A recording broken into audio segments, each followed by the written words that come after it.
मी सुनेत्रा अजित पवार गांभीर्यपूर्वक प्रतिज्ञा करते की कायद्याद्वारे स्थापित झाले आहे अशा भारताच्या संविधानाबद्दल मी खरी श्रद्धा व निष्ठा बाळगीन। मी भारताची सार्वभौमता व एकात्मता उन्नत राखीन।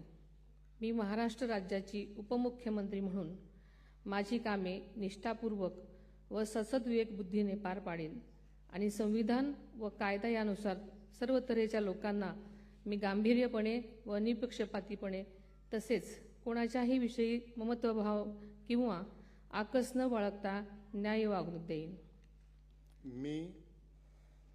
मी सुनेत्रा अजित पवार गांभीर्यपूर्वक प्रतिज्ञा करते की महाराष्ट्र राज्याची उपमुख्यमंत्री म्हणून माझ्या विचारार्थ आणली जाईल किंवा मला ज्ञात होईल अशी कोणतीही बाब अशी उपमुख्यमंत्री म्हणून माझी कामे यथायोग्य पार पाडण्यासाठी आवश्यक असेल ते खेरीज करून एरवी मी कोणत्याही व्यक्तीला किंवा व्यक्तींना प्रत्यक्षपणे वा अप्रत्यक्षपणे कळवणार नाही किंवा त्यांच्याकडे उघड करणार नाही।